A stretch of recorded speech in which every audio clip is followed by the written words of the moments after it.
A very warm welcome to today's edition of Money Moves. I am Melissa Enoch here at the FMDQ studios in Lagos. Let's now tee off with your news now. Stanbic Holdings, the Kenyan unit of Standard Bank Group, is in talks to acquire NCBA Group in a deal that could create Kenya's third largest lender with assets of 1.1 trillion Kenyan shillings.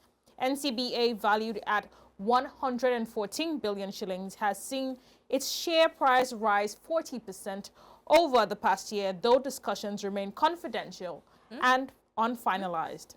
The potential merger comes amid regulatory pressure to consolidate Kenya's banking sector and strengthen capital bases across the industry.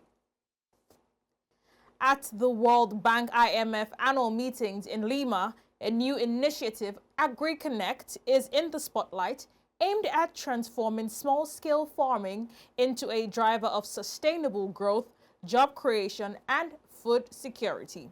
With 500 million family farms producing around 80% of the world's food, the program seeks to leverage financing and technology to boost productivity and build stronger agricultural value chains. Here is the president of the World Bank Group, Ajay Banga, with opening remarks. Over the next 10 to 15 years, about 1.2 billion young people in developing countries will come of age, but current trends suggest that only 400 million jobs will be created. And that delta, this is hundreds of millions, will either power the global economy or will spill over into unrest and migration. That's why we think that the World Bank Group has to make job creation our central mission. In other news, the London Stock Exchange yesterday hosted a high-level delegation from Botswana led by Vice President Ndaba Nkosinathi Golate to strengthen ties between the BSE and LSE. Discussions focused on knowledge exchange, market innovation, and promoting cross-border investment opportunities to boost Botswana's visibility as an emerging African investment destination. The visit is part of the BSE's strategy to internationalize Botswana's capital markets, with the delegation also set to participate in the Africa Financial Services Investment Conference later this week. In earnings news, Transnational Cooperation Power PLC Transpower has posted strong third quarter 2025 results, with profits and revenue surging year on year.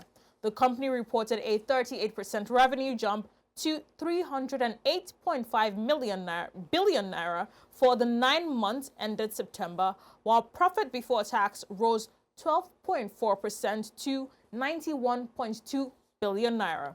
Profit after tax climbed 17% to 68.4 billion naira, supported by higher power generation and efficiency improvements. The company said its strong performance reflects resilience and disciplined cost management, positioning it to finish the year strongly. Let's switch into the commodities data deck, beginning with energy prices. Brent crude fell 2.29% to $61.90 a barrel, and US WTI declined 2.37% to $58.08.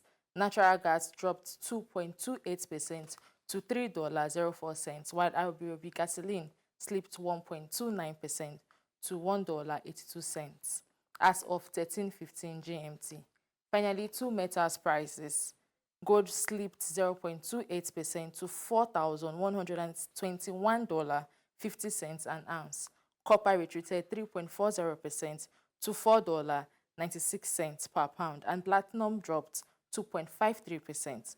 Aluminium fell 1.25%, while iron ore saw gains as at 13:17 GMT. Thank you very much, Grace, for those market updates. That's it for today's edition of the show.